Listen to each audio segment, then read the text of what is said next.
Good afternoon, ladies and gentlemen. I'm your host, DJ Hamilton of DJ Sports Show. Hope you guys are all having a great Friday on this lovely Friday afternoon.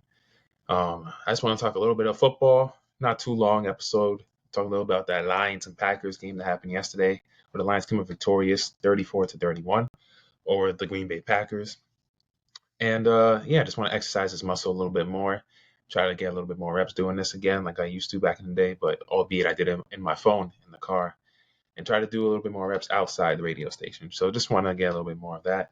But yeah, for further ado, ladies and gentlemen, let's get right into it. So this was one of the great matchups on the football calendar all season. We have a match between two of the NFC North rivals and some of the best teams in the NFL, the Detroit Lions, who are 11-1 coming into the game, and the Green Bay Packers, who are 9-3 coming to the game.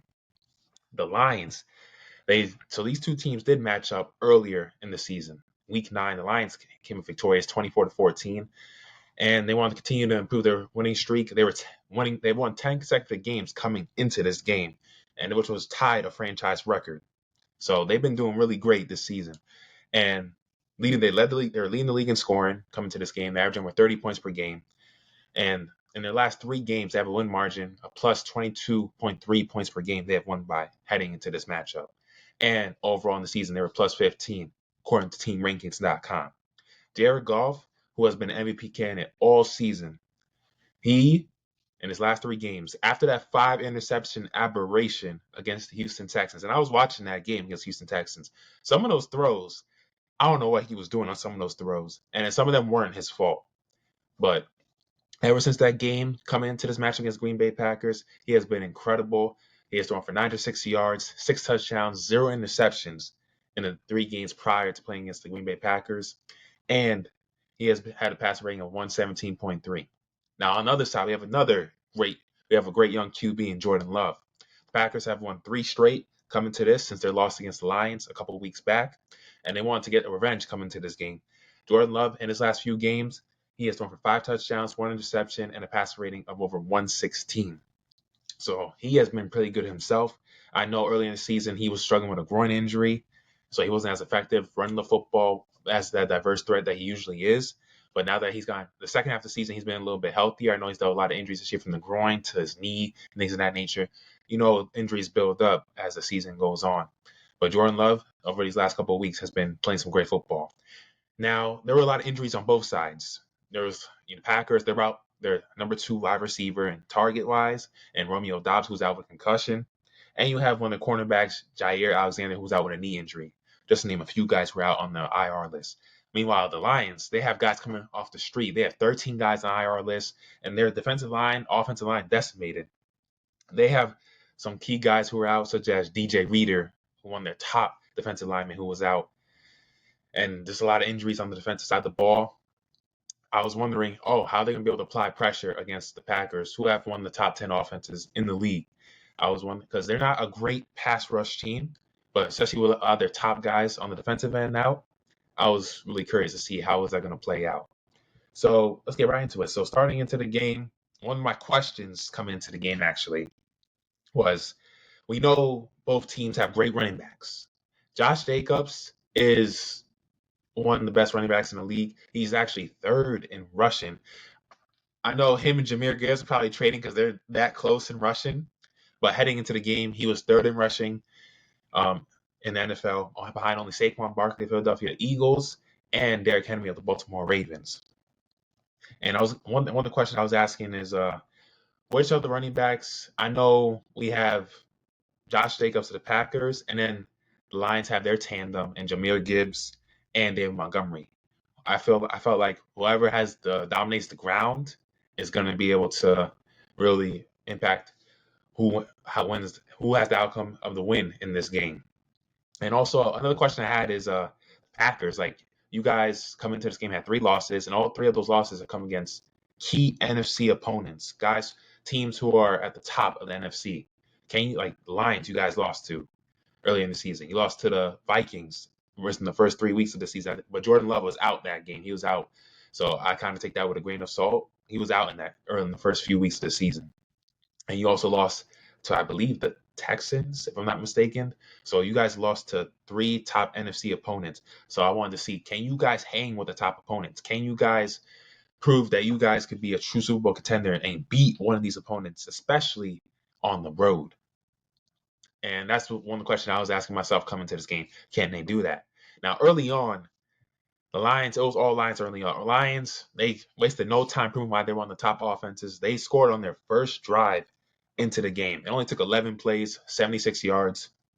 And one thing about the Lions, they don't just beat you with the run. They have guys who they could throw to. They could beat you through the air as well. Sam Laporta, one of the best tight ends in the league. He's also great at blocking as well. He's a great guy you want on your team, valuable. He can do so many things on the football field. Jameson Williams, excuse me. He is one of the best wide receivers in the league. There has some passes to him as well. But that first quarter, the Packers were really struggling again. Their offense, getting to their rhythm. And the Lions in that first half basically had control of the first half. The Packers, they couldn't get anything going, especially in the passing game. Especially when I wanted to see how Jaden Reed was going to do, who was their top wide receiver target throughout the whole season.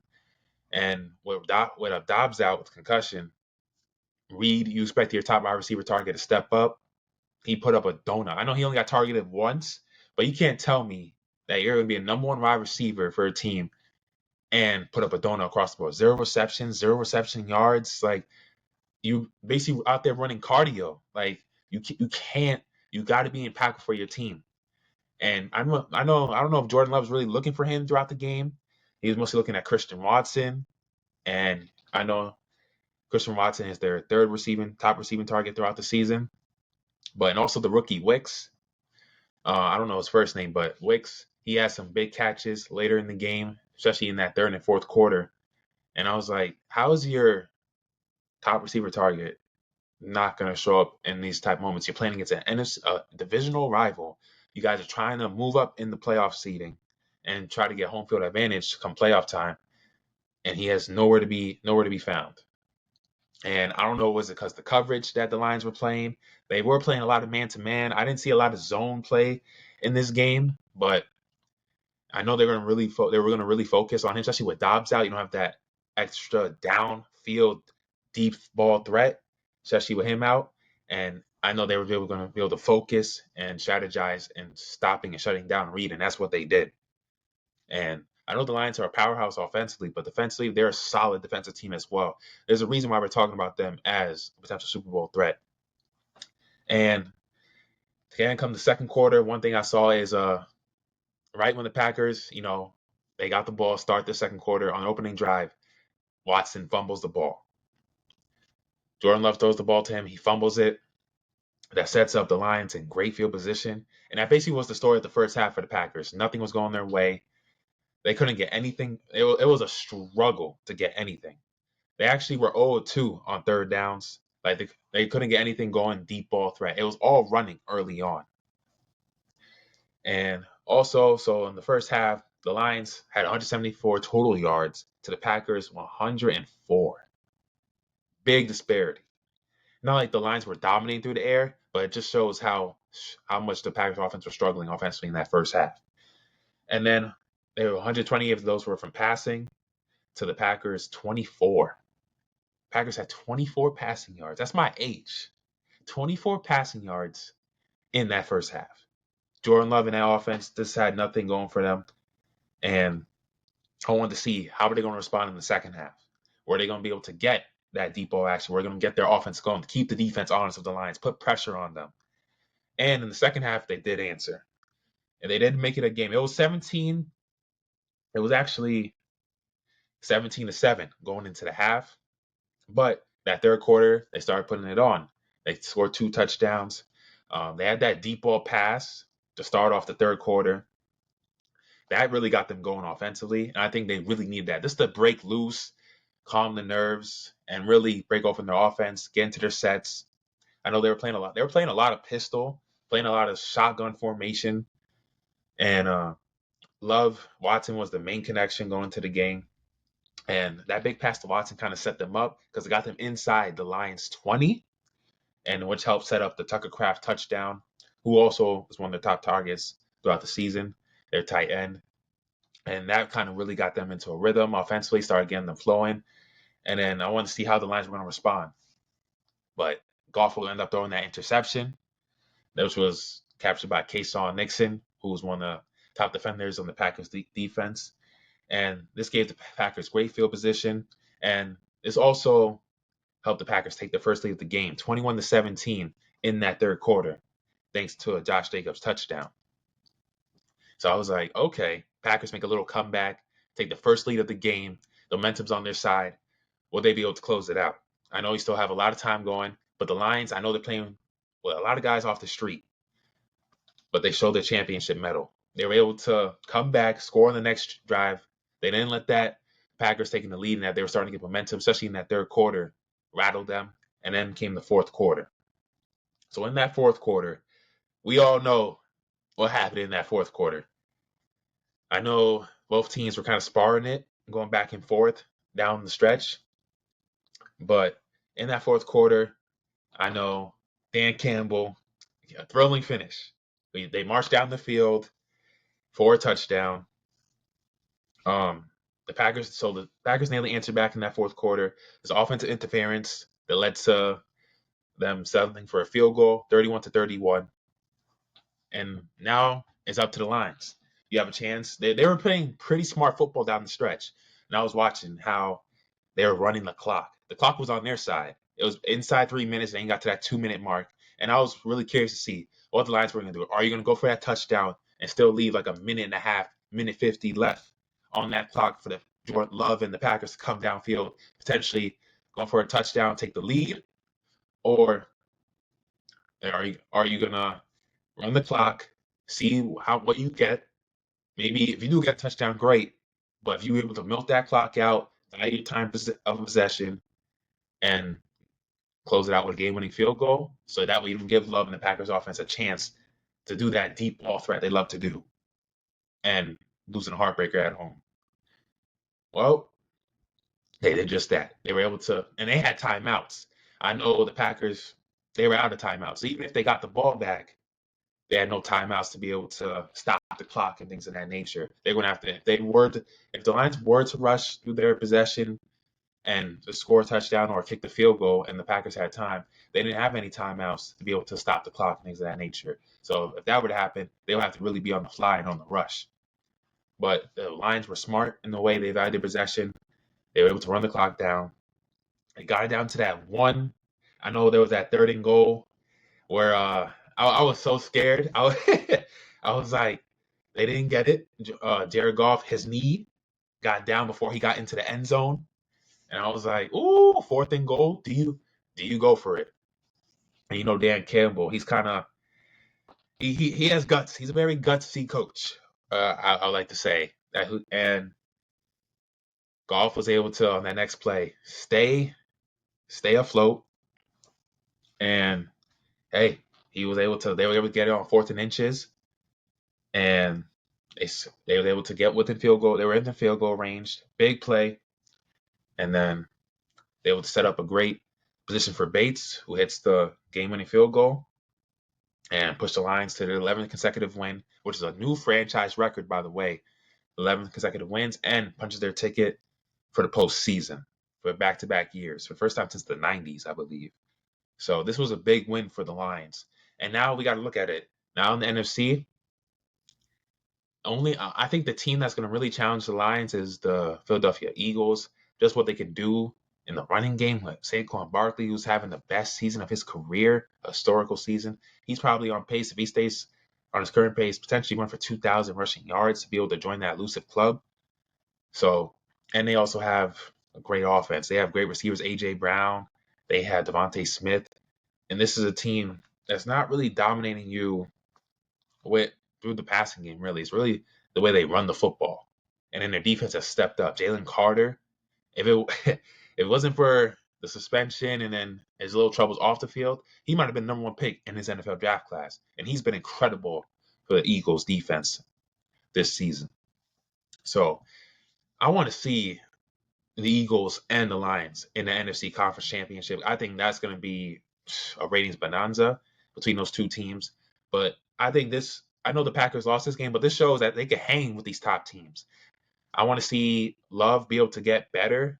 I know he can throw the deep ball, but one thing I kind of don't like is when he throws that one, like off 1 foot, back foot, and he throws like these off bounce throwing on the side plays, like falling over. Sometimes I think it's unnecessary when he does it. I'm just like, it doesn't really call for that. Some of the plays that he does, I'm like, I want to see him be more on bounced, more poised. I know he's poised, but I want to see him be more in control of the game sometimes. I want to see him get better at his intermediate passes. I know he has the deep ball, but I want to see him get better at the short passes, intermediate passes. Because I feel like sometimes he misses guys that he can make this a simple play. And I know that'll get better with time, more reps. He's young. He's still learning the game. This is only his second full season starting. Because remember, he was under Aaron Rodgers his first year or two in the NFL. So he's still a sophomore in the game, or sort of say, and learning the National Football League and being that guy of running an offense. So yeah, this game, I didn't know the Packers lost. They can still learn a lot from this. This is a game you showed you could prove that you can be and hang with the top dog like the Lions. You only lost by 3 points. If you could just fine tune some things, and you were without Romeo Dobbs. Now, if you had Dobbs, you guys probably could have took this game and stole it. You were that close. So we don't sleep on the Packers. I know NFC, to me, it's the Lions. You got the Eagles. I have the Vikings. I probably have them third best team. You can make an argument the Eagles, Vikings, whatever you prefer. The Vikings, to me, have a great defense. Great defense. And then you have Justin Jefferson, best wide receiver in the game. Sam Darnold's been great for Minnesota this year. I know he's had some games where he kind of reverted back to old Sam Darnold, but most part he's been playing some solid football. And then I'll probably put Packers fourth. I'm forgetting the Texans. The Texans have been dealing with injuries too, but Joe Mixon, C.J. Stroud, that offense. I just don't know how they're going to do without Stephon Diggs, torn ACL. He's out for the season, and I know they have Nico Collins, they have Tank Dell, but I just don't know come playoff time. That's the thing.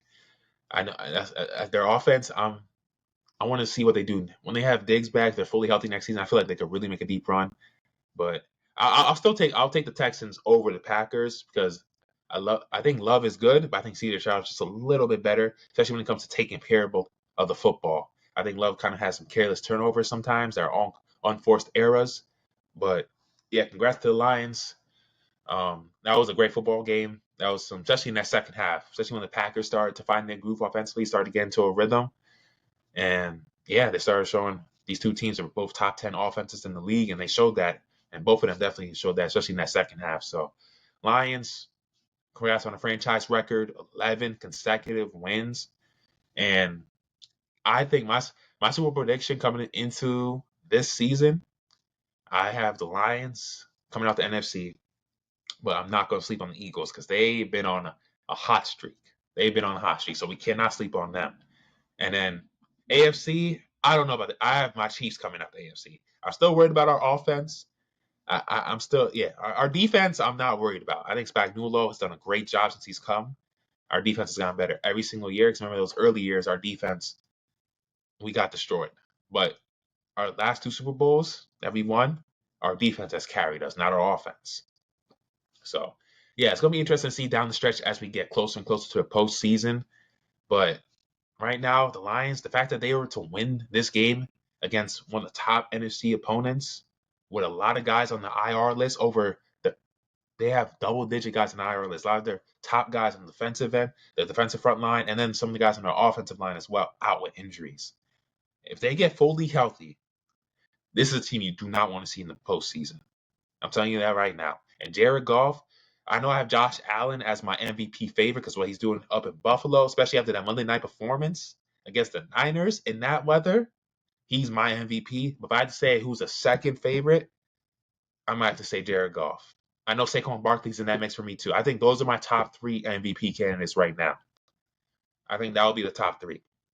But if Josh Allen doesn't get it, and MVP is kind of a QB award, I wish it was mostly based on who's having the best season. I know they have Offense Player of the Year as well. Saquon might get Offense Player of the Year like McCaffrey did last year, who was the top running back in the league last season.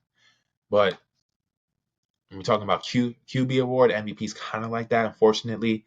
But yeah, I'm gonna say out behind Josh Allen, Jared Goff should get serious consideration for MVP. But yeah, I just wanted to talk about that little bit of football for you guys. And yeah, I hope you guys enjoyed this. Just want to get my thoughts out.